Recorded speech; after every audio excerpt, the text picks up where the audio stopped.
For 4.5 billion years, Earth was a shooting gallery. We were passive observers. If a rock was coming, we had no shield. We had no plan. Until September 26th, 2022. On that day, NASA didn't just launch a satellite. They launched a weapon. The mission was called DART.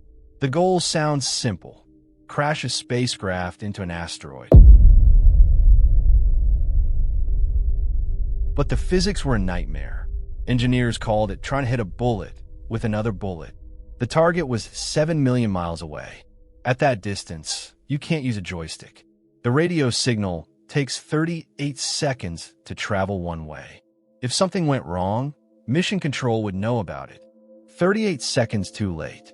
The target was a binary system, a large mountain called Didymos, and orbiting it, a smaller moonlet called Dimorphos, the size of the Great Pyramid of Giza.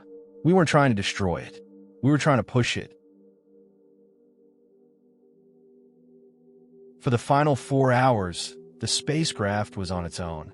Its single eye, the Draco camera, had to autonomously distinguish the moon from the planet. It had to lock onto a 160-meter rock while traveling at 14,000 miles per hour. 2 minutes. Target locked. We are committed. Impact. The collision was devastating. We didn't just hit it. We unleashed an avalanche of debris. NASA's goal was a 73-second change. The result was 32 minutes. A total victory. We proved we can stop them. The DART mission was a triumph, but it was also a warning. Dimorphos was a harmless rock in deep space. The rocks that hit us before were not. 66 million years ago, an asteroid 6 miles wide struck the Yucatan Peninsula. It hit with the force of 10 billion atomic bombs. It wasn't the impact that killed the dinosaurs. It was the darkness. Dust blocked the sun for years.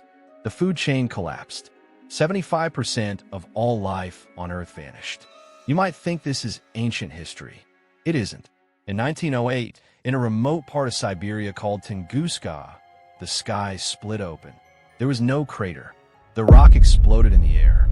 It flattened 80 million trees over 800 square miles. If it had arrived 4 hours later, the rotation of the Earth would have put the city of St. Petersburg in the crosshairs. Millions would have died. But the real wake-up call happened in our lifetime. February 15, 2013. Chelyabinsk, Russia. Commuters were driving to work when a second sun appeared in the sky. It was a house-sized rock, moving at 40,000 miles per hour. No one saw it coming. No telescope detected it. It came from the direction of the sun, hidden by the glare. When it exploded, the shock wave shattered windows in 6 cities. Over 1,500 people were injured by flying glass. Chelyabinsk was a warning shot, a lucky miss. But in the darkness of space, there are monsters much bigger than Chelyabinsk waiting for us. And one of them is coming back in 2029.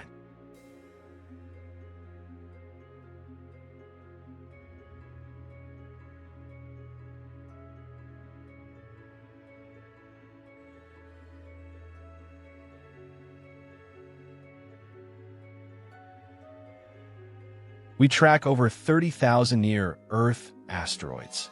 Most are harmless, but there are 2 names you need to know. The first is Apophis, named after the god of chaos. It scared us for decades. But recent data confirms, when it arrives in 2029, it will miss us. It's a close shave, but we are safe. But the second name is Bennu, and Bennu is a different story. This is the most dangerous rock in the solar system. It is as wide as the Empire State Building is tall. And it is weird. When NASA's OSIRIS-REx spacecraft touched down to grab a sample, it didn't hit solid ground. It sank. Bennu isn't a solid rock. It's a rubble pile. Millions of rocks held together by weak gravity. It's basically a floating ball pit. We brought a piece of it back to Earth. And what we found inside changed everything. It contains water and carbon, the building blocks of life. But this life giver is also a planet killer. Because of its loose structure, Bennu's orbit is hard to predict. Sunlight heats up the rocks and pushes them, drifting the asteroid off course. Scientists calculate that on September 24th, 2182, there is a real chance Bennu could drift into Earth. It is a roll of the dice humanity cannot afford to lose. So, how we stop a floating mountain of rubble? Step 1 is the crime scene investigation. The European Space Agency is launching the Heron mission. It is returning to the DART impact site to solve the math of the crash. We need to know exactly how hard to hit next time. Step 2 is vision. You can't stop what you can't see. NASA is building the ESA surveyor. It's an infrared hunter designed to spot dark asteroids that are currently hiding in the glare of the sun. Step 3 is the weapon. For small rocks, we use kinetic impactors. We simply ram them. DART proved this works. But for rubble piles like Bennu, punching them might just break them into a million shotgun pellets. For them, we might use a gravity tractor. We park a heavy spaceship next to the rock and let gravity act as a tow rope, slowly pulling it off course over years. We have the math. We have the technology. And for the first time in 4 billion years, Earth has a shield. The dinosaurs didn't have a space program. They didn't have a choice. We do. Thanks for watching.